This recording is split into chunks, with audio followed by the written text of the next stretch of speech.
अंदर एक एहसास में आपका स्वागत है। इस चैनल पर आपको सुनने को मिलती हैं डरावनी और सच्ची भूतिया कहानियां। तो अगर आपको ऐसी ही वीडियोस देखना पसंद है तो हमारे इस चैनल को सब्सक्राइब करना ना भूलें।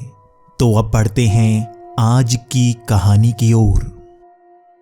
हेलो दोस्तों, मेरा नाम रवि पाल है और आज मैं आपको अपने साथ घटी एक डरावनी घटना के बारे में बताने वाला हूं। मैं अहमदाबाद में रहता हूं और यहां पर एक छोटी सी नौकरी करता हूं। मैं सुबह 9 बजे से 5 बजे तक काम पर ही रहता हूं और शाम को आकर मैं सैर के लिए निकल जाता हूं। यही मेरी रूटीन होती है और मैं पिछले 5 साल से ऐसा ही करता आ रहा हूं। लेकिन पिछले साल मेरे साथ कुछ ऐसा हुआ जिसे याद करके मैं बहुत ज़्यादा डर जाता हूं। पिछले साल मैं अपने दोस्तों के साथ धुंध के समय में आगे की सड़कों पर सैर करने के लिए जाया करता था। यहाँ आसपास कोई घर नहीं था और हम इसी तरह से 3 से 4 लोग सैर पर जाया करते थे। कभी कभी किसी को छुट्टी होती और हम कम ही सैर पर जाते। लेकिन एक बार ऐसा वाकया हुआ कि मैं ही अकेला सैर पर गया हुआ था। हर किसी ने बहाना लगा दिया और वो नहीं आया। लेकिन मुझे अपनी सेहत की बहुत ज़्यादा परवाह है, इसीलिए मैं शाम के वक्त अकेला ही वहाँ खाली वन में सैर करने के लिए गया हुआ था। ये सड़क आगे जाकर बंद होती है और इसका रास्ता भी बेहद ही खतरनाक है। रास्ते में एक कब्रिस्तान आता है और उसके आगे एक तालाब है। उसके आगे जंगल है जहाँ पर हमें कई बार कई तरह के जानवर देखने को मिल जाते हैं।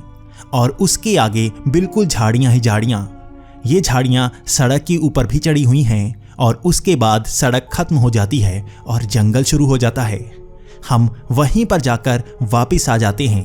ये रास्ता 3 से 4 किलोमीटर का होता है और हम हर रोज़ ऐसा ही किया करते थे। लेकिन आज कुछ अलग था। मैं अकेला जा रहा था और मुझे बहुत ज़्यादा डर भी लग रहा था। जब भी मैं दोस्तों के साथ जाता तो मुझे कभी डर नहीं लगता, लेकिन सच में अकेले जाने में बहुत ज़्यादा डर लगता है। मैं इस रास्ते को बड़ी मुश्किल से नापना चाहता था। मुझे पता था कब्रिस्तान के आगे से निकलना कितना खतरनाक हो सकता है।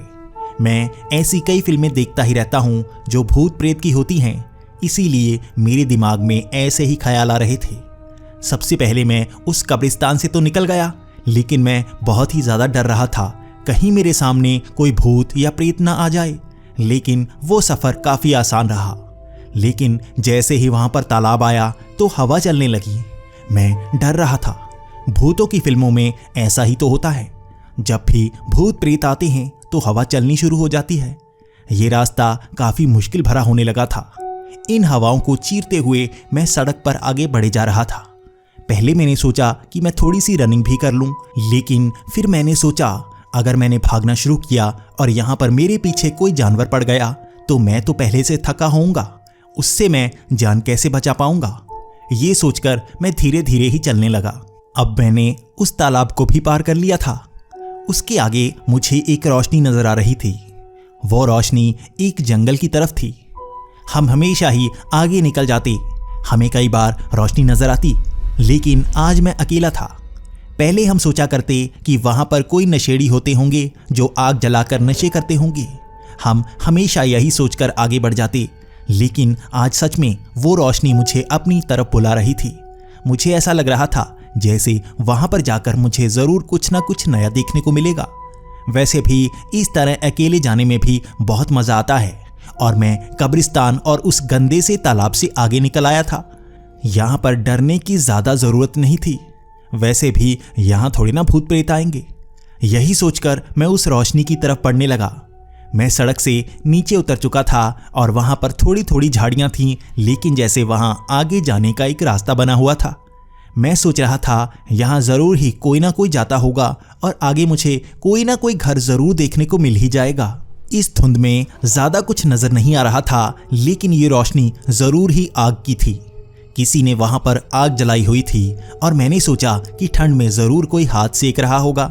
मैं जैसे जैसे उसके करीब जाता जा रहा था वो आग मुझे दिखना शुरू हो गई थी। पहले मैंने ये देखने की कोशिश की कि आसपास कितने लोग हैं, तो मुझे वहाँ पर एक ही इंसान नज़र आ रहा था। मैंने आसपास दूर तक देखने की कोशिश की, लेकिन वहाँ पर कोई नहीं था। वो आदमी भी आग के पास बैठा हुआ था। दूर से तो मुझे ये तक पता नहीं लग रहा था कि वो आदमी था या कोई औरत, लेकिन मैं इतना जानता था कि वो अकेला था और वो किसी चीज पर बैठा हुआ था और नीचे से कोई सामान निकाल रहा था। मैं जैसे जैसे उसके पास जाता जा रहा था, धुंध जैसे साफ होती जा रही थी। मैं अब साफ साफ देखने लगा था और मेरा ध्यान उसके नीचे पड़ा। वो किसी चीज पर नहीं बैठा था, बल्कि वो एक और आदमी के ऊपर बैठा हुआ था। जैसे कोई आदमी नीचे लेटा हो और वो उसकी छाती पर बैठा हो और आग को सेक रहा हो। मैंने ध्यान से उस आदमी को देखने की कोशिश की तो मुझे ये पता लगा कि उसकी छाती पर वो आदमी नहीं बल्कि एक औरत थी और नीचे वो आदमी खून से लथपथ था। ऐसा लग रहा था कि ऊपर बैठी उस औरत ने उस आदमी को मार दिया हो। लेकिन मैं जैसे ही एक तरफ गया तो मेरी रोंगटे खड़े हो गए। उस औरत के लंबे लंबे नाखून उस आदमी की छाती में गड़े हुए थे और वो जैसे उसका दिल निकाल रही थी। आसपास कई नींबू पड़े हुए थे, वो भी मुझे साफ साफ नजर आ रहे थे। उसके पास एक लकड़ी की गुड़िया थी जो हाथ से बनाई लग रही थी, वो भी पास में ही मिट्टी में गड़ी हुई थी। मैं ये सब देखकर बहुत ज्यादा डर गया था। मैं जानता था डायन इसी तरह से शिकार करती हैं और ये डायन हो सकती है। मैं इस सब विचारों से दिमाग को खाली नहीं कर पा रहा था और डरा सा सहमा सा पीछे भी नहीं हट पा रहा था। मैं इतना जानता था कि उसे मेरे बारे में अब तक पता नहीं है, लेकिन मैं उसके काफी करीब पहुंच चुका था। शायद उस आग के कारण वो दूर तक नहीं देख पा रही थी। आसपास थोड़ा सा अंधेरा था, लेकिन आग की रोशनी अगर आपकी आंखों में पड़ रही हो तो आप ज्यादा दूर तक नहीं देख सकते। लेकिन अब मुझे पीछे हटना था और यहाँ पर काफी सूखे पत्ते पड़े थे। आते वक्त जब मैं धीरे धीरे आगे बढ़ रहा था तो इन पत्तों की कड़कड़ाने की आवाज आ रही थी। जब भी आप किसी पत्ते पर पैर रखते हैं तो वो सूखा हो तो आवाज जरूर करता है। ऐसी ही थोड़ी थोड़ी आवाज आ रही थी, लेकिन उसे वो सुनाई नहीं दी थी। लेकिन अब मुझे पीछे मुड़ना था और मैं जानता था अगर जरा सी आवाज उसे सुनाई दे गई तो वो डर सकती है और मुझ पर हमला कर सकती है। मैं अब तक नहीं जानता था कि वो डायन ही थी या कोई सीरियल किलर थी। वो मेरी भी तो जान ले सकती थी। अब मैंने धीरे धीरे छोटे छोटे कदम पीछे को बढ़ाने शुरू कर दिए। पत्तों की आवाज तो आ रही थी, लेकिन शायद उसे सुनाई नहीं दे रही थी। उसने जो लकड़ियां जलाई हुई थीं, उनसे भी तो आवाज आ रही थी। वो आवाज भी वैसी ही थी जैसी पत्तों से आती है।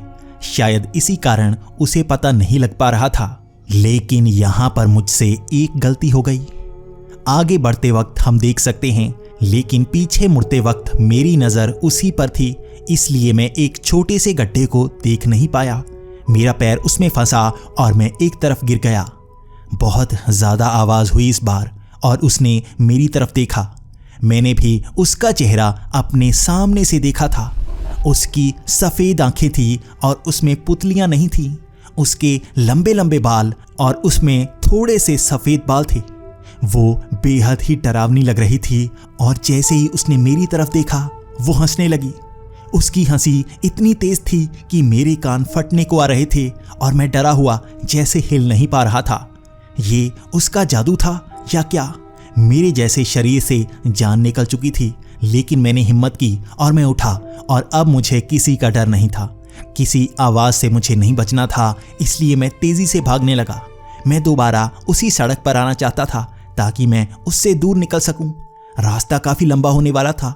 मुझे उसी तालाब, उसी कब्रिस्तान के आगे से निकलना था। ये ख्याल मुझे खाए जा रहे थे। लेकिन मैं जैसे ही सड़क की तरफ भागने लगा, कुछ अजीब होना शुरू हो गया। काफी देर भागने के बाद भी मुझे वो सड़क नजर नहीं आ रही थी।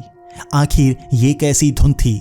मैं बिल्कुल सीधा ही तो भाग रहा था, लेकिन वो सड़क सच में आ ही नहीं रही थी और रास्ते में मुझे अजीब से भ्रम होने लगे।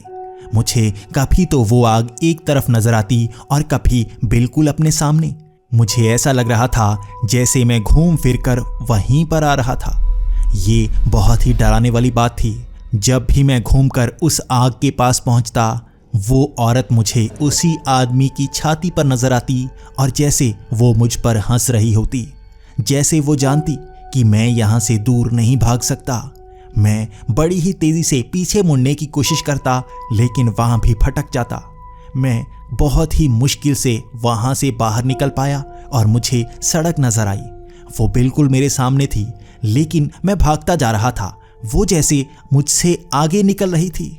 मैं भ्रम का शिकार हो चुका था। मैं जानता था डायन में अजीब शक्तियां होती हैं, वो आपको बेवकूफ़ बना सकती है। मैं बिना सोचे आगे की तरफ बढ़ता जा रहा था। काफ़ी मशक्क़त के बाद मैं उस सड़क पर पहुंची गया। अब मुझे पता था किस तरफ भागना है। अब चाहे जैसा भी भ्रम हो, मुझे आगे की तरफ बढ़ते ही जाना है। मैं ऐसा ही करता जा रहा था। मुझे इंतज़ार था उस तालाब का। उसके बाद वो कब्रिस्तान आता और मैं शहर में पहुंच जाता। लेकिन वो तालाब आने का नाम नहीं ले रहा था और उसके आगे तो और भी बड़े बड़े भ्रम होने लगे। मुझे ऐसा लगा जैसे सड़क के बीचों बीच कई सारे पेड़ लगे हों और उन पेड़ों से हाथ निकल रहे थे। मैं उन हाथों से बचता हुआ आगे की तरफ बढ़ रहा था। वो हाथ काफ़ी लंबे चौड़े थे और वो मुझे पकड़ने की कोशिश कर रहे थे। कई बार तो वो बाहें बहुत ही तेज़ी से रबड़ की तरह खिंच जाती और मुझे पकड़ने की कोशिश करती। अब मेरे पैर जैसे उन हाथों में जकड़े जा रहे थे। मेरी भागने की रफ्तार धीरे होती जा रही थी। वो पेड़ों की संख्या बढ़ती जा रही थी और वो हाथ भी बहुत तेज़ी से मुझे पकड़ रहे थे। वो मेरे कपड़ों को पकड़ते और मैं धक्का देकर आगे निकलता, लेकिन आगे उससे भी ज़्यादा हाथ होते, वो मुझे पकड़ ही लेते। मेरी भागने की रफ्तार बिल्कुल थम सी गई थी। अब मैंने आगे देखा कि वो तालाब मुझे नजर आ रहा था, लेकिन वो तालाब एक तरफ था। सामने की सड़क पर बहुत सारे पेड़, उनके बीच से निकलने का रास्ता बहुत ही छोटा। वो हाथ वहां पर भरे पड़े थे। मैं जानता था उनसे आगे मैं नहीं निकल सकता और वो मुझे जकड़ ही लेंगे। शायद वो मुझे यहीं पर मार कर दफन कर दें। तो मैंने सोचा उस तालाब में छलांग क्यों न लगा दूं। वैसे भी मुझे तैरना आता है और उस तालाब में पानी ज़्यादा नहीं था। मैं चलकर उससे आगे निकल सकता था और जब कब्रिस्तान आता तो मैं सड़क पर पैर रखता और वहाँ से शहर शुरू हो जाता। कोई ना कोई मुझे वहाँ पर नज़र ज़रूर आता। वैसे भी आगे की तरफ कई लोग सैर करने के लिए आते हैं, इस तरफ तो हम ही आया करते थे। शायद आगे वो मुझे मिल ही जाएं और मैं उनसे मदद मांग लूं। मैंने तेजी से छलांग उस तालाब में लगा दी। वो पानी काफ़ी गंदा था और मैला था। वो मेरे कपड़ों को गंदा भी कर रहा था और उसकी बदबू बहुत ही तेज़। वो जैसे मुझे मार ही रही थी, लेकिन मुझे उस डायन की शक्तियों से बचना था। मुझे आगे वो डायन नजर आ रही थी और मैं उससे बचता हुआ एक तरफ भागता। पानी में चलने की रफ्तार बहुत ही कम होती है, लेकिन यहाँ पर वो गंदे पेड़ नहीं थे जिनसे हाथ निकल रहे थे। वो मुझे पकड़ने वाले थे। शायद इस तालाब में आसानी से मैं बच जाता। मैं इसी तरह से आगे की तरफ चले जा रहा था, लेकिन ये तालाब खत्म होने का नाम नहीं ले रहा था। इस तालाब में इतनी जगह थी मैंने कभी नहीं देखी। जब मैं उस सड़क से इस तालाब को देखा करता तो ये मुझे बहुत ही छोटा नजर आता। इसके नीचे की कभी कभी ज़मीन भी नजर आती जब बारिश हुई होती, लेकिन आज ये मुझे एक समंदर की तरह नजर आ रहा था। 15 से 20 मिनट तक चलने के बाद भी मुझे कोई छोर नजर नहीं आ रहा था। ये डर था मेरा, शायद मैं यहीं पर ना फंस जाऊं। लेकिन तभी नीचे से हाथ निकलने लगे। वो मेरी टांगों को पकड़ रहे थे। ये वैसे ही हाथ थे जैसे उन पेड़ों से निकल रहे थे। वो मेरी टांग को पकड़ते। यहाँ पर तो मेरे लिए और भी ज़्यादा खतरा था। बाहर तो वो मुझे पकड़ लेते तो मैं सांस ले सकता था, लेकिन अगर पानी में वो मुझे पकड़ लेंगे तो मैं क्या करूँगा। और वैसे भी पानी में मैं तेज़ नहीं भाग पा रहा था और वो जैसे मुझे जकड़ने ही वाले थे। मैं भगवान से जान बचने की मन्नत मांग रहा था, लेकिन शायद मेरा अंतिम दिन होने वाला था। डर के मारे मेरा बुरा हाल था और शायद मैं बीमार सा हो चुका था। इस ठंडे पानी से निकलना बेहद ही मुश्किल था। ऐसी ठंड में, ऐसी धुंध में मुझे आगे कुछ नज़र नहीं आ रहा था। ये ऐसा था जैसे मैं धरती के एक छोर पर पहुंच गया हूं और उससे आगे कुछ नहीं। मुझे बीच बीच में वही डायन नज़र आती और जैसे पानी के बीच वो आग जलाकर बैठी होती। मैं बार बार उसे देखकर डर जाता और एक तरफ मुड़ जाता। शायद इसी तरह से मैं घूमकर उस तालाब के बीचों बीच गोल चक्कर लगाए जा रहा था। मेरे दिमाग में जब ये ख्याल आया तो मैं और ज़्यादा डरने लगा। शायद ये ऐसा भ्रम हो जो मुझे बेवकूफ़ बनाने के लिए हो। मुझे उस डायन को पीछे करते हुए आगे निकलना होगा। शायद मैं ऐसे ही बच पाऊँ। इस बार वो डायन मुझे आगे आग जलाए नजर आई। मुझे पता था मुझे गोल गोल नहीं घूमना है। मैंने उसे धक्का दिया और मैं आगे निकल गया। वो पानी में गिर चुकी थी और गीली हो चुकी थी और अब वो हंस नहीं रही थी बल्कि वो चीखें मार रही थी। उसकी चीख मेरे कान के पर्दे फाड़ रही थी, इसीलिए मैं तेजी से पानी से छलांगे लगाते हुए आगे बढ़ रहा था। मेरे हाथ पैर फूलने शुरू हो गए थे। इतना ठंडा पानी, आप ज़्यादा देर तैर नहीं सकते, ना ही भाग सकते हैं। मेरे गीले कपड़े मेरे शरीर को इतना ज़्यादा ठंडा कर चुके थे कि मैं आगे नहीं बढ़ सकता था, लेकिन मैंने हिम्मत की। मैं अब उस पानी से बाहर आ गया था। मुझे बिल्कुल सामने वो कब्रिस्तान नजर आने लगा। मैं जानता था ये छोटा सा कब्रिस्तान पार करते ही मैं आगे निकल लूँगा और आगे कोई ना कोई नजर आने वाला है। मैं भागता हुआ उससे आगे निकलने की कोशिश कर रहा था और मैंने देखा जैसे किसी ने मेरा हाथ पकड़ लिया हो।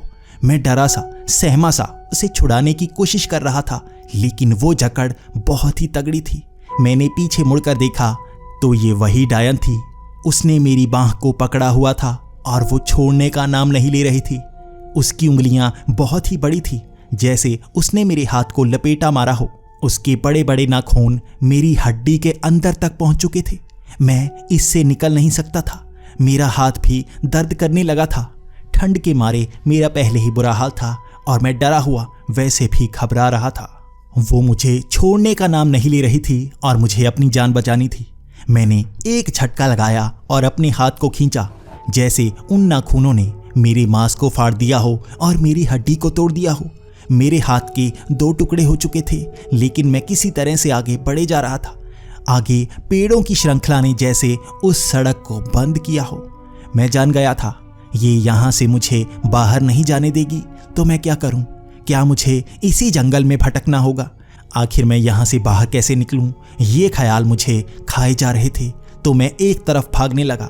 वहाँ पेड़ों की श्रृंखला खत्म होने का नाम नहीं ले रही थी। मैं जानता था इसे पार किए बिना मैं जिंदा नहीं बच पाऊंगा, और इस बार अगर उसने मुझे पकड़ा तो मुझ में इतनी जान नहीं है कि मैं खुद को बचा सकूं। वैसे भी मेरे हाथ से इतना खून बह रहा था कि मैं ज़्यादा देर जिंदा नहीं बचने वाला था। तभी मुझे फिर से एक आग नजर आई। ये आग बहुत बड़ी थी। मैं डर रहा था ये डायन ही होगी। इस बार वो मुझे छोड़ने नहीं वाली, लेकिन मुझे उसी तरफ तो भागना था। मैं जानता था मैं गोल चक्कर नहीं लगा सकता था, उसका सामना तो मुझे करना ही होगा। मैं उस तरफ बढ़ता ही गया। तभी मुझे वहां पर 3-4 लोग नजर आए और मेरे मन में एक ही ख्याल आया, ये तो वही साधु हैं जो जंगल में साधना के लिए आते हैं। मैं पहचान गया था ये साधु ही थे। इन्होंने अपने शरीर पर राख मली हुई थी और मैं तेजी से उनकी तरफ भागना शुरू हो गया।